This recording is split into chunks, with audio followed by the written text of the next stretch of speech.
সুপ্রিয় দর্শক, প্রিয় ভিউয়ার্স, আসসালামু আলাইকুম। আমি তুষির গবি, তুষির অ্যান্ড টেক ইউটিউব চ্যানেলের পক্ষ থেকে স্বাগতম। আমি মাইক্রোসফট এক্সেল আমার অভিজ্ঞতা থেকে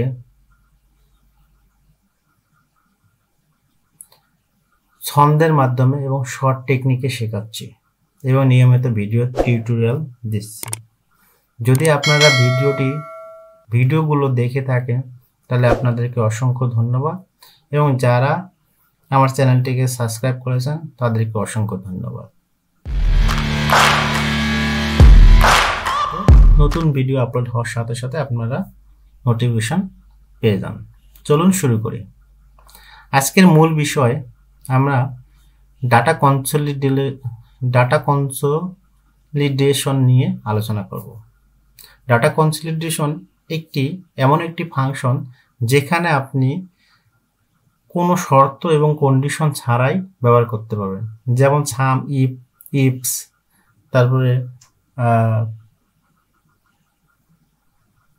তারপরে যেমন অ্যাভারেজ ইফ, ভিলুকআপ, তারপরে হচ্ছে ইন্ডেক্স ম্যাক্স। এগুলোতে মানে বেশিরভাগ ফাংশনগুলোতে কন্ডিশন ব্যবহার করা হয়, কিন্তু এই ডাটা কনসলিডেশনে আপনার কোনো কন্ডিশন ব্যবহার করতে হবে না, যা শুধু আপনি রেঞ্জটা বলে দেবেন, তাহলে ও ডাটাটা আপনাকে প্রেজেন্টেশন করবে। এরা সাধারণত 5টি ধাপে কাজ করে। আমি একটা জেপিজি ফরম্যাট দিয়েছিলাম, এটা দেখতে পারেন। এক নম্বর হচ্ছে আইডেন্টি দ্য সোর্সিং ডাটা, মানে যে ডাটা থেকে সোর্স করবে সেই data. Choose the consolidation method অনুসরণ করবে বা পদ্ধতি, কোন পদ্ধতিতে কাজ করতেছে। ক্রিয়েট এ কনসলিডেশন টেবিল, এবং টেবিল তৈরি করবে। এরপর ইউজ দ্য কনসলিডেশন ফাংশন।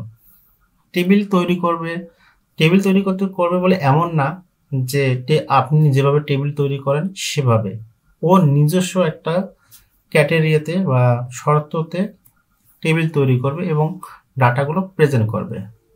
আর হচ্ছে রিফাইন অ্যান্ড অ্যানালাইজ, এই ডাটাগুলোকে অ্যানালাইজ করে ইউনিক যে আইডিগুলো আছে সেই আইডিগুলো প্রেজেন্ট করবে। চলুন আমরা শুরু করি। আচ্ছা, তাহলে এটা আমরা ডিলিট করে দেই বা পাশে রাখি, যে একটু পাশে রেখে দেই, এটা আমাদের আর প্রয়োজন নেই।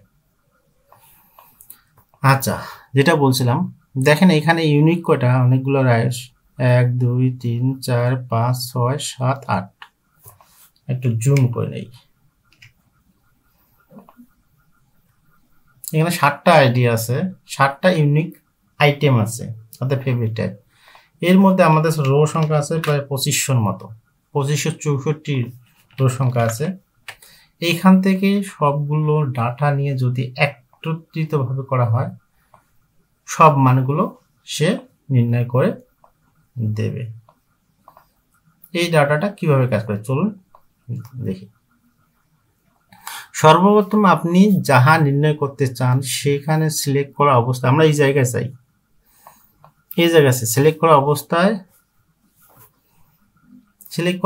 শর্ট টেকনিকের মাধ্যমে দেখালাম। হোমে যাব, হোমে গিয়ে ডাটাতে যাব, ডাটাতে গিয়ে এই কনসিডারেশন পাবো, এই অপশন আছে। এখান থেকে আপনি সিলেক্ট করবেন সাম, এখানে কয়েকটা পাবেন, আমরা সাম নিয়ে চেষ্টা করি।